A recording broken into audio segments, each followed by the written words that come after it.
歡迎翻到嚟，塞車聽啊！陪你聽住塞住聽啊！我係肥仔，我係 Jerry。最近呢，我哋又睇到網上嘅新聞啦，台灣呢就發生咗個嚴重嘅車禍啦，喺呢個台灣三峽嘅車禍咁樣啦。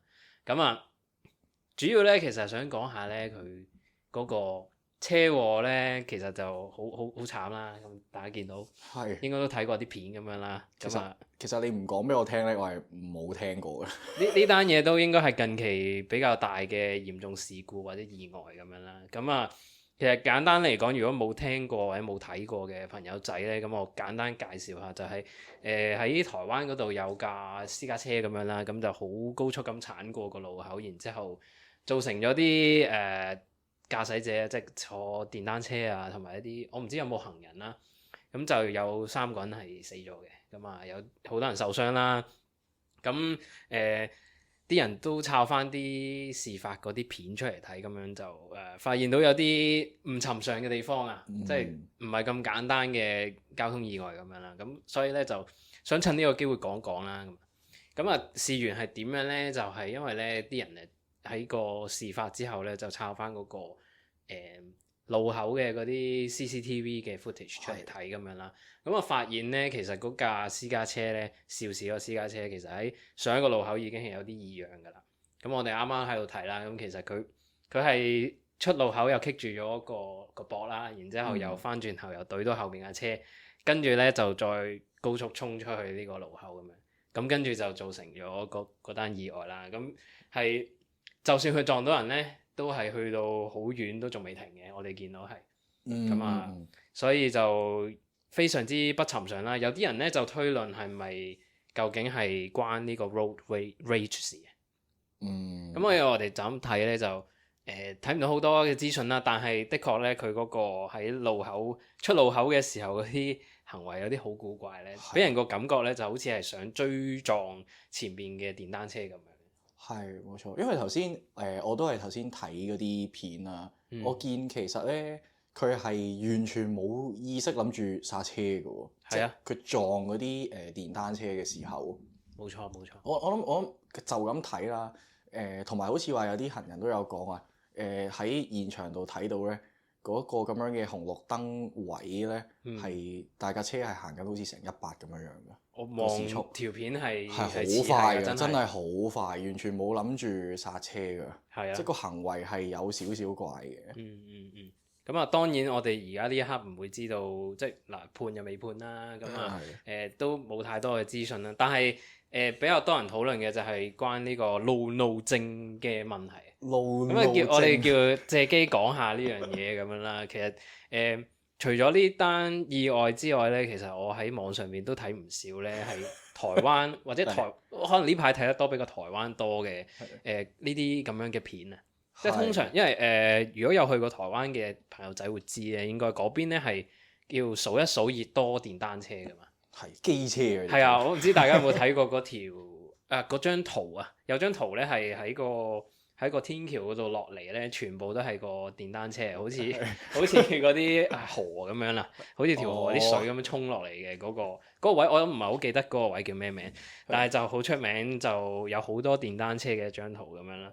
咁然後好多時喺網上面見到嘅嗰啲片咧，即係可能係啲爭執啦，即係啲爬頭，然之後咧，跟住嗰個電單車司機就兜去人哋前邊停低喺度孖叉人啦，小學雞係啦，好多呢啲咁樣嘅片啦。咁另外咧就係有啲係違規啦，即係交通違規嘅嘢啦，例如係嗰啲喺唔啱嘅方向或者唔啱嘅或者你唔知係左邊定右邊要過人嘅時候，你應該要跟翻嗰個道路規矩噶嘛。咁有一啲唔合法嘅超車啦，嗰啲好多時都喺呢啲咁嘅片上面睇到咁樣咯。我見咧台灣好似比較獨特，即係正如你所講啊，多電單車嘅。係。原來因為佢哋嗰個我聽講啊，個文化咧就係話你過一條街佢哋都要騎車。即係佢哋落樓要過對面街嘅 seven 咧，或者個全家咧，都係會上電單車，要上機車，咁所以係特別多，應該係綿羊仔嘅類似，我哋香港叫綿羊仔嘛應該。係啊，冇錯。特別多呢啲車，咁我諗路症啊，好難讀，我想講呢個名。 road rage 啊，佢 road rage 其實都好難讀。係啊，兩個 R 音。你有留意到佢英文咧就兩個 R，佢中文咧就一個 L 一個 N 字頭。路症唔係好知點讀，即係佢要一個有鼻音，另一隻字就冇鼻音。係，我盡量讀啦。即係佢呢個路症咧就應該唔係單一區域有嘅。即係我上網，即係我專登上網睇嗰陣啊。基本上呢一個係全世界各地都會有，即係甚至咧原來咧好多人出埋 paper 咧去講呢一個咁樣嘅路症啊，出 paper 講路症，即係分析佢啲成因啊。咁你分享嗰啲究竟講咩？分佈有嘅，佢咧嗱，不過咧我都為咗快捷，我先即刻問咗 AI，即係 AI 咧就話首先路症咧佢唔係一個分類咗嘅病嚟嘅，或者 disorder 嚟嘅。OK， 唔算係精神病咁嘅意思。係啦，即係佢因為你即係都唔係因為嘅，因為額外加上咧就係佢冇得診斷啦，佢冇得被所謂治療啊。咁樣嘅，咁所以就唔可以歸類做病啦，唔可以歸類做一個心理上嘅 disorder 咁樣。咁但係 anyway 嗰啲 paper 咧又好有趣。首先一嘢 spot 到我嘅咧，其實係咩？就係男女比例。哦，即係邊個性別會多發生？嗱，我覺得呢個咧唔難估嘅。我估一定係男人，一定係男人，但係我冇相信，即係我冇辦法相信啊！即係就係話嗰個比例啊，係高到咧就係90幾% 嘅，都係男士嚟嘅。發生呢個路症嘅時候。OK。咁啊，呢一個係我第一個 spot 到啊。第二個咧，有講到嘅 paper 有講到嘅咧，就係講緊佢啲成因。咁佢啲成因咧，其中一個咧就係趕時間。趕時間好 make sense 咯。即係你趕時間咪會想即係嘈啲咯，好似咪容易有啲焦躁啊，焦躁冇錯。啲挑釁性行為。係。開始會有一啲咩鬧人啊、嗌啊、唔好嘅姿勢或者手勢啦。係。甚至係有一啲真係物理上嘅撞擊啊。OK， 係嗰個就嚴重啲啦，即係手勢都算還好，但係你講緊撞就真係攞架車撞落去嗰隻啊嘛。係啊。咁啊，路症去，我覺得咧，我自己睇啊，應該始終咧係一啲比較繁忙啲嘅區域咧，應該係發生得最多嘅。其實呢個一定啦，即係你經常塞啊嘛。係經常塞啦，經常塞車啊，咁都要入。你經常塞車嘅地方咧，咁然後啲人又趕時間，咁通常呢啲塞車地方一定係啲都市鬧市位㗎啦，咁一定係繁忙㗎啦，即係可能趕住返工返學係啦，或者趕住見客咁樣啦，咁你就會容易 induce 到呢啲咁樣嘅情緒㗎嘛。係啊，是。因為我自己個睇法咧，就覺得其實即係躁狂或者急。或者係好急躁嘅人咧，係周圍都有嘅呢樣嘢。係嘅。咁只不過係你放咗落去揸車嗰度，佢會有呢啲咁樣嘅行為表現咗出嚟，而且係有啲危險嘅。咁就會好似放大鏡咁望到呢啲咁樣嘅 behaviour 啦。我覺得。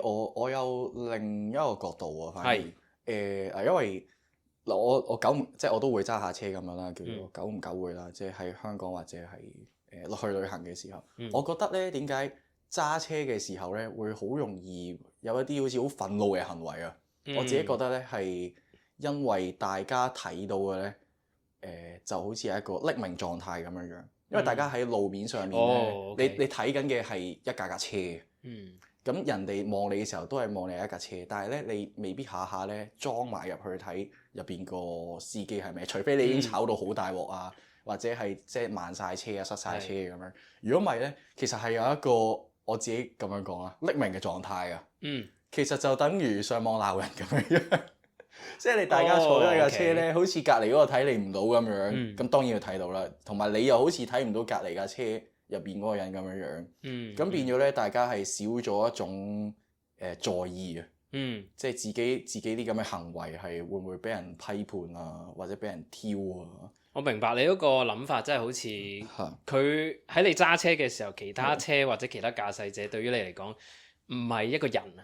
係，我嗰個感覺係你，我明嘅，我明呢個講法，即係佢未喺你心目中係一個 human being，咁你唔需要對佢有 human being 需要有嘅相處模式，即係你人同人嘅社交就有啲底線係即係一開始唔會僭越噶嘛。即係例如你唔會對一個即係正常啦，你唔會對一個啱啱識嘅人去破口大罵嘅，係咪？咁然後有好多時咧，即係 ride on 呢樣嘢咪就好似見到外國有啲好好笑嘅片㗎嘛，就係你 road rage 完，即係可能唔係 road rage 啊，可能你不耐煩，然之後響咗兩下安，跟住上到去可能原來係一個好和藹嘅婆婆，跟住較低個車窗，跟住咧就 good day ma'am 咁樣，跟住就冇事㗎啦嘛。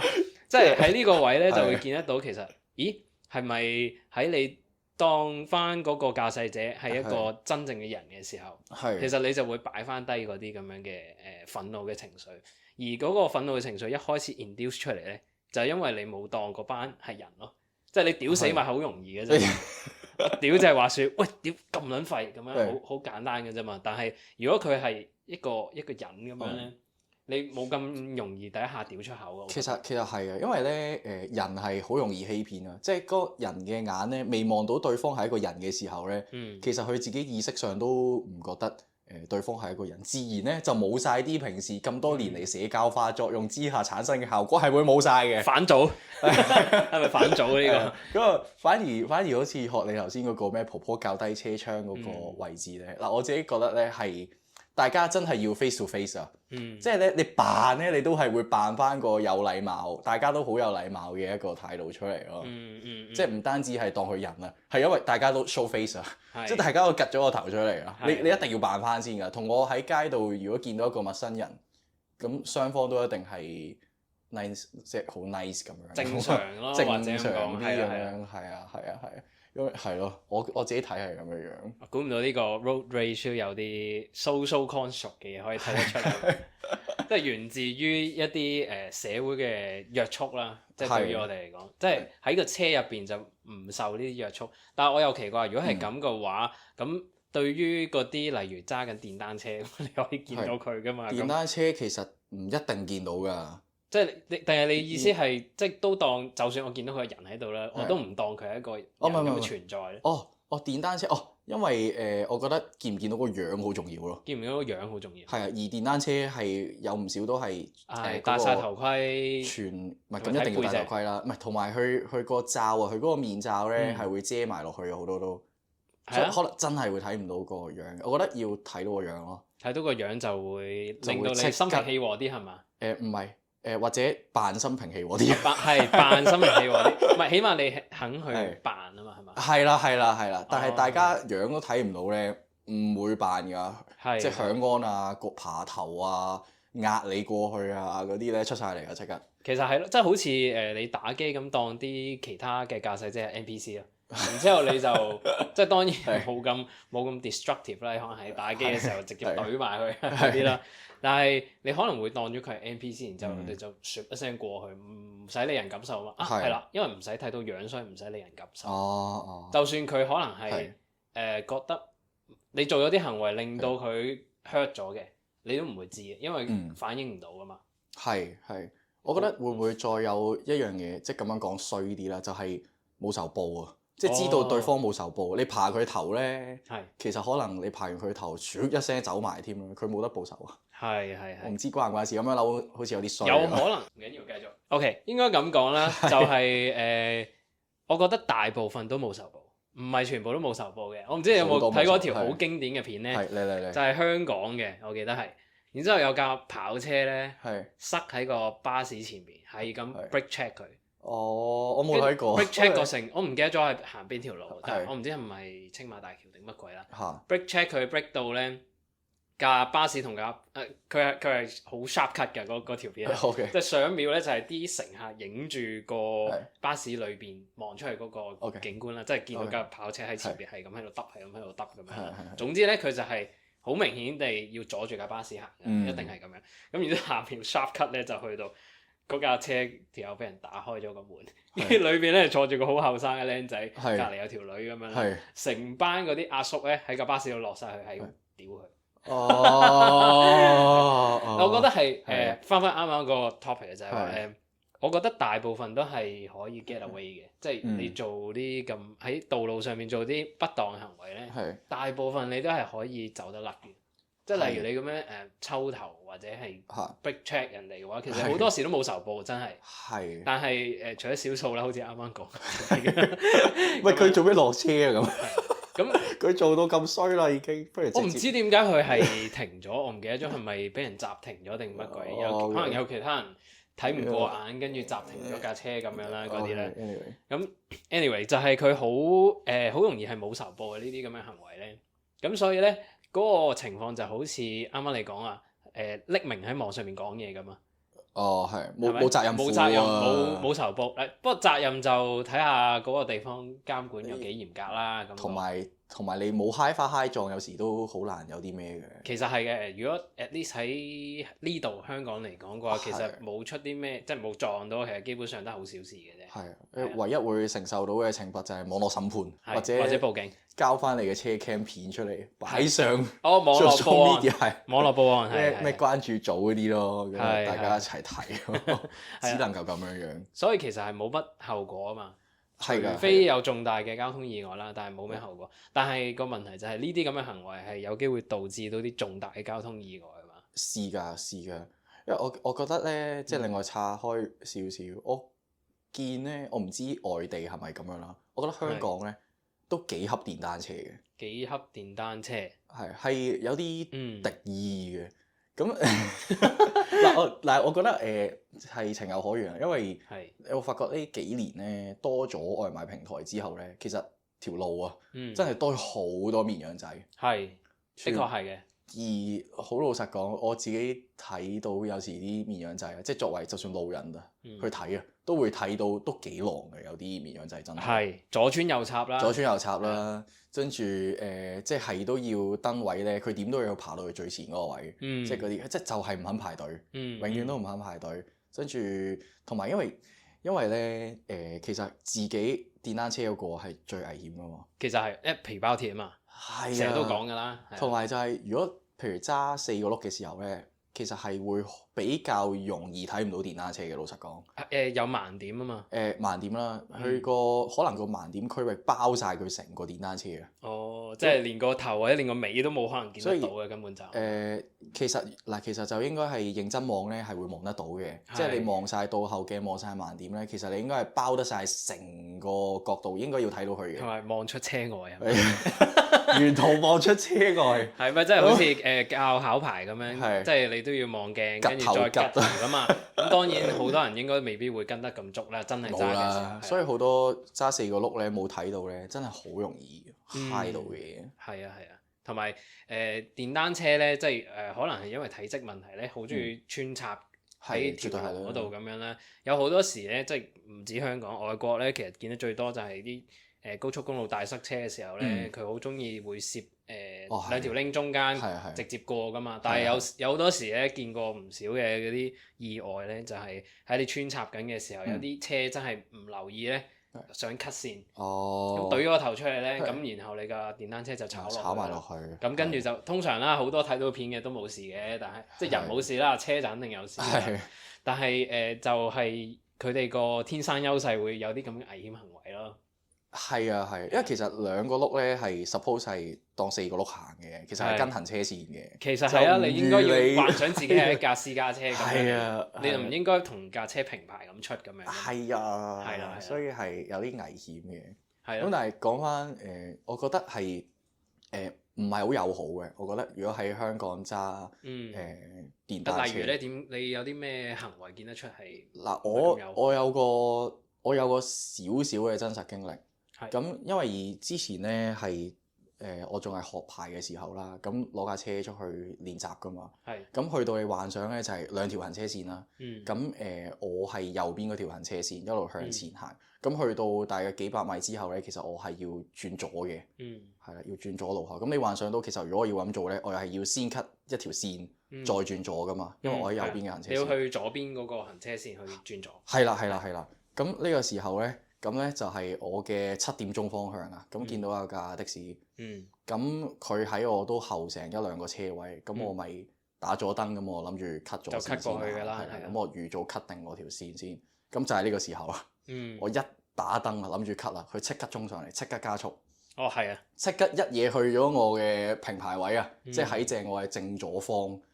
咁 OK 唔緊要，我覺得冇問題。咁我即刻減速，我諗住喺佢後邊，我咪當讓俾佢過先咯。係啦，俾佢行先咯。咁我喺後邊，咁我一減速，你估下佢做啲咩？佢做咩？佢即刻再減速。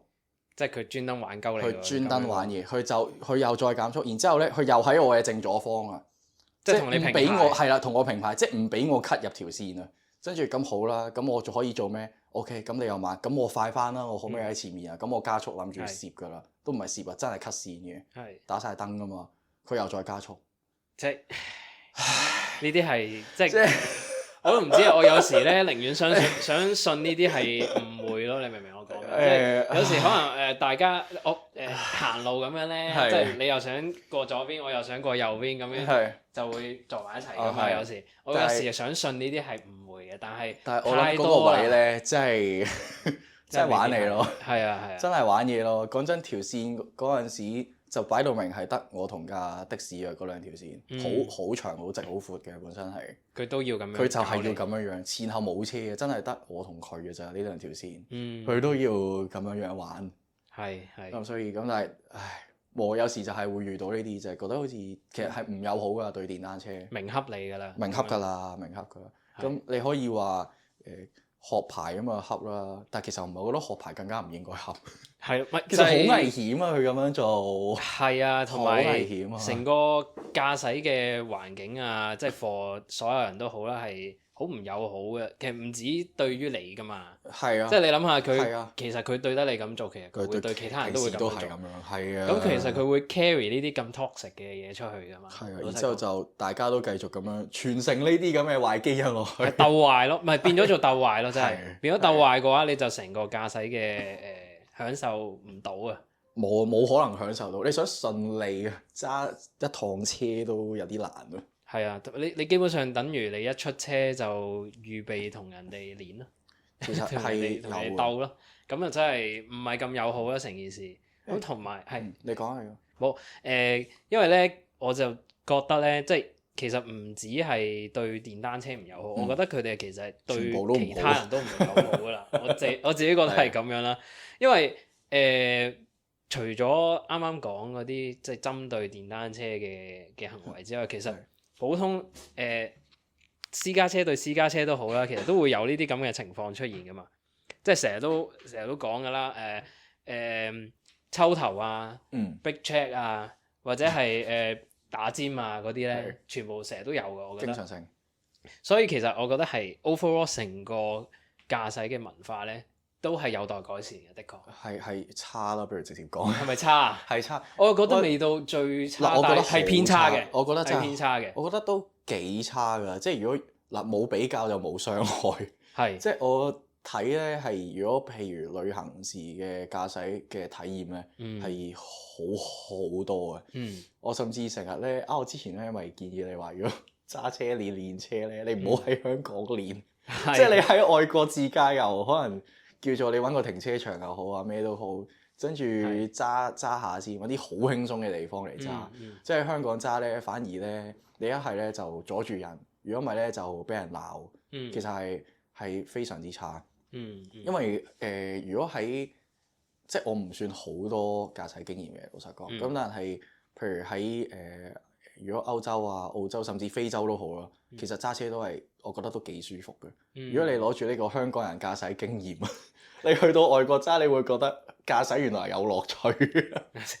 你去過非洲揸車咩？去過非洲揸車嘅。你嗰陣揸過嘅？嗰陣揸過，係嗰度都 OK 㗎。反而唯一同其他嘅道路會有啲唔同咧，就係佢都真係會有啲行人突然間行出車路，然之後向你兜售嘅。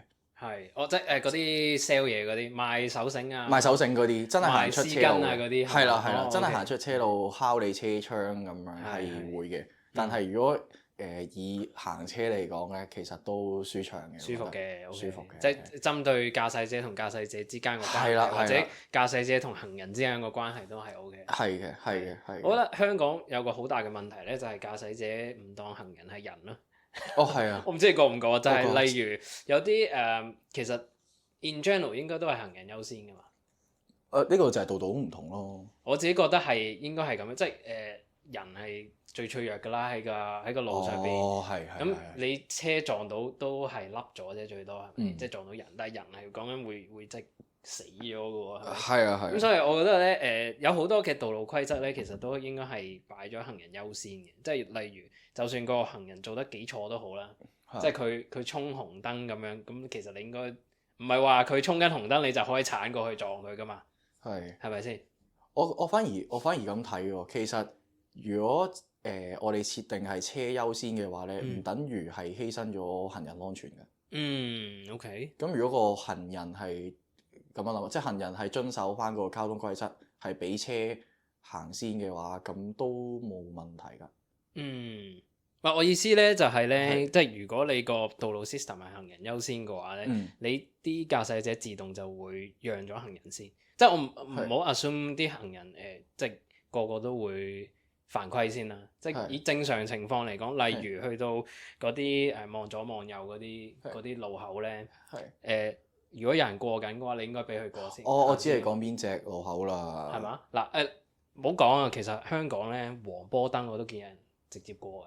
我每日都見緊㗎，我每日都見緊。黃波燈都直接過。照去㗎，係啊。佢唔會等㗎，係啊，唔會等你㗎。但係外國咧，例如好似香港嘅英國咁啦，一樣㗎嘛。基本上佢都係路遠就已經停低㗎啦，即係唔止英國㗎啦。基本上去外國啊，我去過嘅地方啦，基本上都係路遠見到嘅人咧，佢已經會收慢㗎啦。咁同埋另外一個想講咧，就係 exactly 就係講收慢呢樣嘢，就係其實嗰陣考車師傅都有教過嘅，即係香港學車嘅時候，就係你過路口嘅時候，其實理論上唔應該行得太快，你應該係留個安全速度啦，唔應該係踩行友咁過嘅。係即係例如過紅綠燈嗰個行人過路處咁樣啦，其實已經要收一收。個原因係乜嘢咧？就係你驚有人唔遵守規則，突然間衝出嚟，你嗰下冇 reaction time 嚟。啱嘅，呢個啱嘅。應付，即係作為一個叫呢啲係咪叫做防禦性駕駛？哇！你唔好打啲咁深嘅字出嚟啦，有冇㗎？但係即係你叫做保障自己啦，咁講，保障自己、保障行人，咁樣就作出呢啲咁樣嘅調節咯。喂，其實呢個係合理做法嚟嘅，因為去到行人可以過馬路啊，就算行人燈係紅燈都好啦，因為本身嗰度就係冇欄杆㗎嘛。咁所以係真係個危險係高過。你攔住佢出嚟咯。係啦，係高過喺其他位有欄杆嘅時候發生危險㗎嘛。咁所以收慢就好基本嘅，其實就唔應該直衝嘅。咁係純粹係我喺度諗緊係，如果我哋設定行人優先，其實如果建基於大家都係遵守交通規則嘅話，其實行人優先定係車優先，其實冇關係㗎。但係個問題現實就係有問題㗎嘛。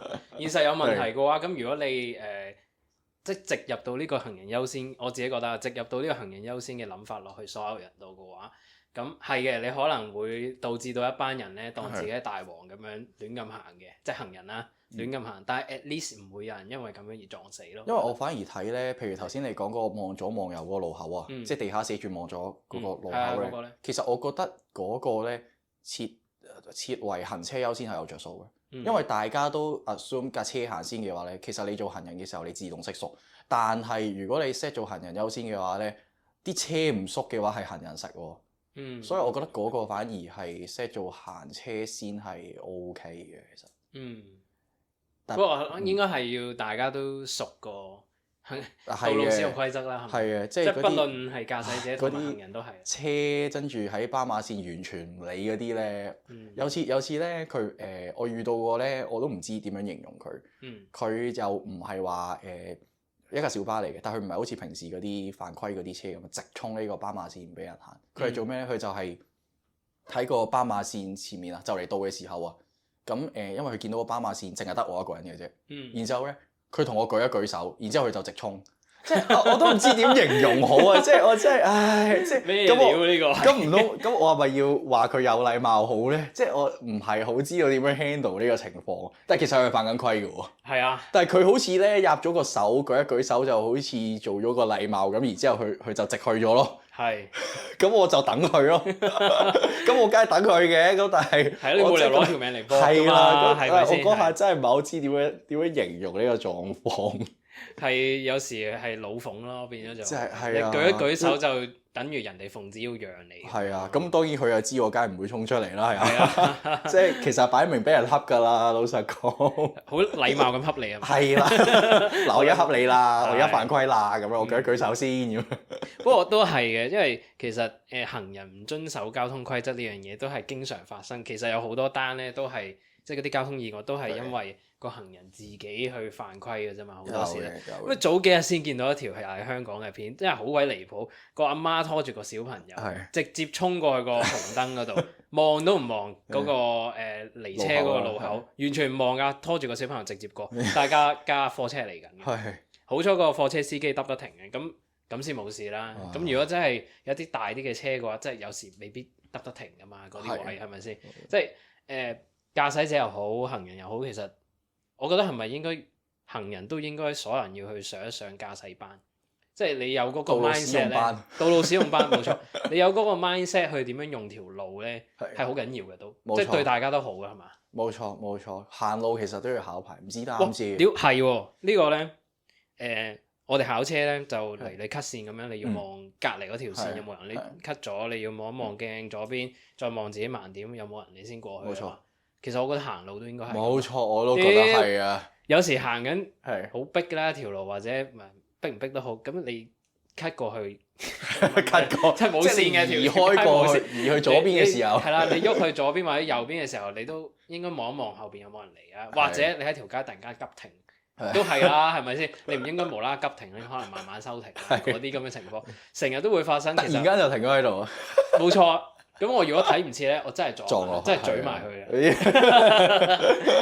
所以呢個行人咧，真係都要上一上一個駕駛呢個咩啊？道路使用班冇錯，然後要考牌，要合格嘅，要合格。如果唔係就唔俾出街。入去咁，咩都要考牌係嘛？所以，因為咧，我見到最多咧就係急停，同埋突然 U turn 啊！呢啲真係超危險，因為一急停咧，我一定撞佢背脊㗎。其實係啊，因為你啲香港咁逼咧，一定撞咗埋去㗎。係啊，人同人之間嗰個剎車距離好短。係啊，冇錯。喂，咁啊，但係行人又保持唔到呢個2秒停車距離，冇辦法嘅，我真係逼啲嘅。係，但係麻煩 cut 線之前，可唔可以擰一擰個頭先？真係喎，佢望一望盲點。其實除咗呢樣嘢之外咧，就係過馬路嘅時候咧，好多都係唔望，即係綠燈咧就直接過咧。其實我覺得都係好危險嘅呢樣嘢，因為你難擔保咧，有人會即係發癲嘅，好似呢個台灣咁樣。78歲爸爸。係啊，有時你望一望咧，可能真係救翻自己一條命。我自己就真係可能驚死，所以我一定會係咁樣望一望我先過。咁就同埋盡量都唔好喺嗰啲車罅出嚟啦，嗰啲位又係好多時，即係嗰啲死車啊。泊埋一邊咧死車，然之後咧幾架貨車，係好中意喺中間攝出嚟嘅。其實你安全啲，即係嗱，我唔係鼓勵你犯規，即係用翻正確嘅行人過路處啦。但係如果你去翻車頭度行出嚟會好多，成件事。你中間攝出嚟咧已經見過唔止不下10次，即係因為咁樣而得唔切㗎啲司機，咁樣就真係拜拜㗎啦。冇錯，其實頭先咧講真係我諗起咧。同埋揸車嘅人咧，因為我見頭先你講嗰單新聞咧，係一個好老人家嚟揸車嘅。係，其實咧，我覺得因為台灣佢哋嗰邊咧係已經諗緊咧，好似話老啲嘅話過某個年齡咧，係應該要整個 test，重新審視下佢嘅駕駛能力。因為其實呢個係客觀嘢嚟㗎嘛，即係其實老咗嘅時候真係會有啲條件係身體上面嘅能力會退化啦，反應慢咗啊，喐。即係啲動作冇咁敏捷啊，視力啊、聽覺啊，或者肢體控制都可能會差啲啦。其實我覺得係要㗎。係啊，冇錯。一樣嘢。咁同埋就，如果你係確保到你成個路上面嘅道路使用者都係合資格嘅，咁你其實對成個駕駛環境或者係行人嚟講，其實都安全啲啊嘛。咁當然啦，有好多人都話，你一個人係咁樣啫，係咪代表要咁樣鞭晒全部人呢？咁但係個問題就係出咗事啊嘛，而家冇錯，出咗事就要審視下點樣處理，或者去預防將來有更加多嘅問題出現。我唔係話呢單嘢100%係因為佢嘅年齡或者佢嘅身體機能退化而導致呢樣嘢，但係的確係有咁嘅需要嘅。係，或者係佢有呢個路症嘅，唔一定係佢年紀嘅。但係如果係路症嘅話咧，係好似啱啱講話冇得診斷嘅，冇得診斷㗎嘛。冇得診斷。咁其實係冇辦法去導致呢班人去。其實係㗎，冇辦法阻到呢班人去上路啊。其實係㗎，同埋因為係成個所有環境都影響咗啲人係好容易揸車暴躁啊嘛。即係譬如即係城市嘅中心區域就一定係最繁忙嘅，即係最容易會 boot 嘅。其實呢個又係好難避免嘅，講真。冇錯。我覺得有部分都關城市規劃事嘅。雖然我哋唔係啲專家啦，但係我自己有睇過，即係因為呢件事咧，其實有好多嘅相關嘅資料咧，關於台灣咧都 po 咗出嚟。原來佢哋嘅道路規劃咧都幾混亂。係啊，因為一個例子就係咧，佢哋個左轉咧喺我哋呢度嚟講，即係轉彎啦，in general 都係好清晰嘅。基本上你要轉左，你一定係拍到去最左邊嗰條線轉噶嘛。佢哋咧原來唔係嘅喎，即係佢有條片好諷刺好好笑，佢話假設你一個揸緊綿羊仔嘅人啦，佢話你要喺下個路口右轉啦，你要點做咧？咁有3條線咁樣，跟住佢話咁我梗係去右邊啦，叫錯，跟住原來係有個 option 係可以喺最左線轉右。係會有啲咁樣嘅情況，亦都有咧喺中線轉右。當然右線轉都有啦。但係佢個道路規劃係容許一個咁樣嘅情況發生嘅。我突然間醒起，其實香港咧都會嘅，但係如果當你係可以用右線轉左嘅時候咧，中線同左線都係可以轉左嘅。佢唔係㗎，佢係直去㗎。即係佢係如果佢右線轉左嘅話，可能中間條線係唔俾轉左係嘛？即係佢係咁樣做。咁啊係好奇怪㗎，咁真係混亂啲。成件事係好奇怪㗎，跟住同埋另外就係可能係啲道路修葺嘅問題啦。例如咧就係一啲本身好窄嘅路啦，可能兩邊4條線，呢叫咩啊？4線雙程咁樣啦。咁然後咧佢中間通常都會有個路駁嚟分開㗎嘛。佢路駁係可以唔align前面嗰個路口，而且係好窄嘅。咁有時可能啲大車咧扭唔切，咁就會冚到落去啦。就算可能你扭得切都好，你啲大車會因為要避開呢個駁咧，而挨咗埋去側邊。咁你知啦，啱啱講我哋話好多嗰啲綿羊仔啊、電單車嗰啲，咁其實好多時就咁樣挨咧就會出問題㗎啦，就會發生啲交通意外㗎啦。咁我係睇咗呢啲咁樣嘅資料，我先知道原來唔係度度都正常㗎。其實有部分呢啲咁樣嘅 road rage 會唔會都係因為呢啲咁樣嘅道路規劃導致到個地方塞到爆炸，成日出現問題，所以產生出嚟？咁我覺得如果咁樣睇嘅話，要睇好多個地方先知。因為我暫時見咧，其實外國啲道路有 plan 都冇乜嘢，我覺得即係揸落去唔會有你頭先講台灣嗰個情況。係台灣特別衰喎，我見真係。係咪啊？係啊，因為我哋香港就同英國一樣啦，或者英聯邦嘅應該都一樣我估。但係at least 如果話以呢個嘅油價嚟講，應該我哋同英國基本上係一樣嘅。咁日本都係油價啦，不過佢哋嗰個規則有啲唔同啦，係啦。咁但係我哋同英國嗰個我要讚一讚呢個英國嘅嗰啲交通工程師，認真喎呢個真係。佢哋個道路 planning 咧係做得好好嘅，包括佢哋嘅嗰啲設施咧都係做得好好。你唔知有冇見過有啲橫跨6條行車線嘅嗰啲行人過路處？即係你會有交通燈嘅嗰啲，有過路燈嘅。咁然後咧，你通常咧係例如你要過對面啦，咁然後咧你咧通常會有個咁樣嘅 path 去行嘅，Z 型嘅 path 嚟。你會去到個安全島先，跟住再喺安全島度再過去。我知你講咩啦。你冇發現佢咧要屈一屈嘅？佢屈一屈咧，其實就係目的俾你去睇一睇嗰邊嚟緊嘅車。所以其實呢個位咧，我見英國地方有嘅，咁但係其他咧就少啲見。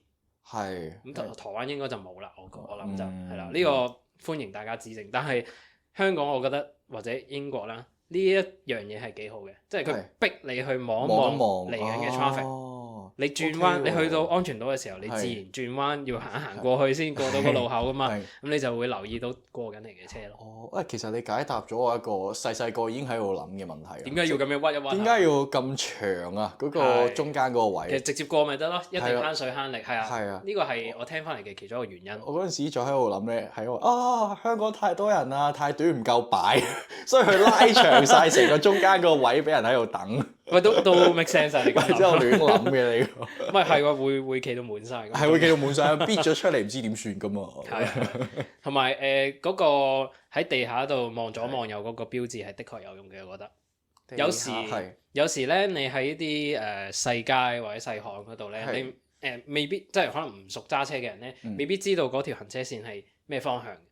咁如果你要喺嗰個位過嘅時候咧，佢有個標示叫你望邊邊咧，咁你會知道啲車會喺邊個位嚟，咁我可以望咗先。咁樣呢個對行人嚟講都係有即係提升安全嗰個作用喺度嘛。係，我反而嗰陣時，我成日喺度諗嗰啲望左望右嗰啲咧，純粹係因為唔繁忙，所以唔想俾錢整燈啫喎。唔係咁樣咩？唔係咁呢個當然啦，即係有啲你如果 plan traffic 嘅話，唔係度度都會適合你擺紅綠燈。係。咁有啲細路嘅話，的確可能佢平時都少人流嘅。咁你唔會特登花錢去擺燈，同埋會 hold up 個 traffic 噶嘛？如果你亂咁 set。係嘅。即係你當然最理想，你要絕對安全咧，就每一個路口都有呢啲咁樣嘅交通燈，但係你要平衡翻嗰個行車速度咧，一定要有啲取捨嘅呢樣嘢。咁同埋例如好似係旺角嗰啲好多啦，旺角就係彌敦道會轉入去轉出去嗰啲細街嗰度啊嘛。嗰啲通常都會係有嗰啲望左望右啊。嗰啲唔 set 得燈啦，又一定唔 set 得燈啦。你點樣喺嗰個 T 型嗰個位嚟 set 燈啫？係咪先？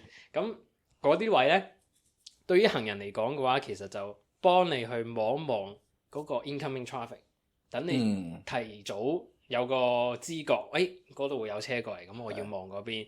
咁如果我望咗冇車咧，咁理論上就應該安全嘅咁樣啦。係啦，咁呢啲我覺得呢啲設施咧幫到行人嘅。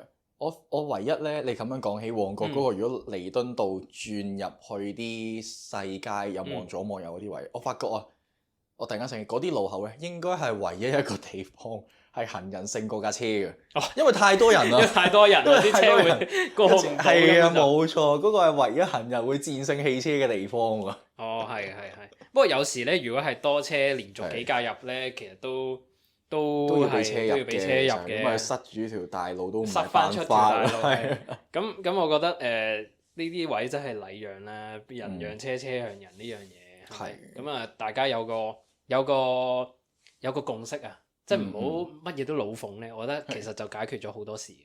對，係嘛？對，不過香港人應該難啲，係嘛？即係利己主義啦，嗰啲叫利己主義就導致到咩都諗自己先啦，少諗多一步嘅會。我覺得除非好似日本咁啊，但係都冇噶啦。日本就好有意識嘅，即係車一定讓人嘅。冇錯。嗰個地位高啲啊嘛，地位高。好明顯㗎，車一定係讓人嘅嗰度。其實好多地方都係嘅。其實駕駛文化嚟講係，即係規矩我唔知啦，唔清楚。係文化嚟講，文化嚟講的確係嘅，即係你無論係嗰個位究竟，我唔需要知道究竟係車先定係人先，總之一定係讓人。即係嗰個對於當地嘅駕駛者嚟講，佢哋會咁樣做咯。香港就調翻轉。我諗可能都係因為嗰度地大咧，地大根本就你可能喺嗰啲位都唔繁忙。OK。唔繁忙嘅話，咁自然就可能讓人先都冇乜所謂咯，唔爭在。但係你唔繁忙呢個係應用於人同車都啱嘅喎，咁照道理大家都有相同嘅動機去讓嘅喎。不過唔緊要啦，我覺得可能但係你講地大咧，我覺得呢個啱喎，就係可能地大咧，其實人行係辛苦啊嘛。係。即係車行就大家 assume 係好易噶嘛，定係咁係 OK 嘅，即係會容易啲俾人行咯，因為人行係真係好辛苦噶嘛，喺外國，即係好大噶嘛，因為真係體諒佢哋係嘛，體諒佢哋係又啱。我唔知我亂噏嘅啫，唔一定啱，但係可能係啊嘛。話又嚟嘅呢啲，係啊，啲官腔説話。真係喎，我覺得咁啱嘅，因為其實邊度都有繁忙嘅地方啦，即係你話歐洲可能都著名係讓人多嘅，佢都有佢繁忙嘅地方啊嘛，又唔見得人哋會衝出嚟，係恰啲行人先，係咪先？咁啊，可能真係嗰個駕駛環境或者駕駛文化問題，導致到我哋呢度有啲咁差嘅文化啦，係嘛？我覺得係㗎，我覺得香港係辛苦㗎揸車，定行人都辛苦，都真係兩邊都好辛苦㗎。係啊，不過可能地勢，我哋地勢又多車咧，又係冇錯。咁不過我覺得都係嗰句，其實其他地方都有呢啲咁嘅問題，即係你好似話英國倫敦咁樣咪又係塞，冇錯，又唔見得英國人會唔讓人先啦。一句到尾都係香港人，我哋唔可以咁樣踩嘅喎，我踩埋自己啊。係，我哋俾啲鼓勵大家，係俾啲鼓勵大家啊！我哋要確保呢個嘅道路使用安全。我建議大家都唔好揸車，大家鼓勵大家使用公共交通搭巴士，其實真係嘛？係其實真，其實係啦，我哋由細學到大嗰個圖咧，就一架巴士裝到好多人，係啊，但係又佔嘅位置同你個私家車唔差得遠咁樣。其實係㗎，好 efficient 啊嘛。同埋有時我係如果揸下車咧，見到啲人喺公路度咧，即係揸得太慢嗰啲咧，我都會覺得係。不如搭巴士，即係你喺100時速100限制嘅公路嗰度，你揸40咧，其實呢個係咪車速過低添啊？係我唔知係咪再低啲啊，我唔記得啦。但係總之你當揸40-50咧，其實係好唔安全嘅。係真係有少少阻礙香港經濟。要拉埋呢樣嘢。唔係啊，真係啊！你諗下，你塞一條行車線。你後邊嗰個係5.5噸送緊貨嘅車嚟㗎嘛？其實係真係阻礙經濟喎，講真㗎喎。係喎，你窒礙咗呢個經濟發展。係啊，我覺得其實要賴嘅話咧，不如賴啲人揸車太慢，唔好賴其他嘢。唔係太慢又唔得，太快又唔得嘅。係咁，梗係啦，安全車速啦，即係合法嘅情況下啦。係冇錯，就係咁咯。我差唔多啦。我都差唔多啦。咁啊，今日又講到差唔多啦。可以，我哋都塞到差唔多啦，都塞到差唔多啦，我哋行得嘅咯，應該行得啦。好啦，咁啊，今日又講到咁多先啦，下次再講啦。好，記住翻嚟塞車聽。好，拜拜。拜拜。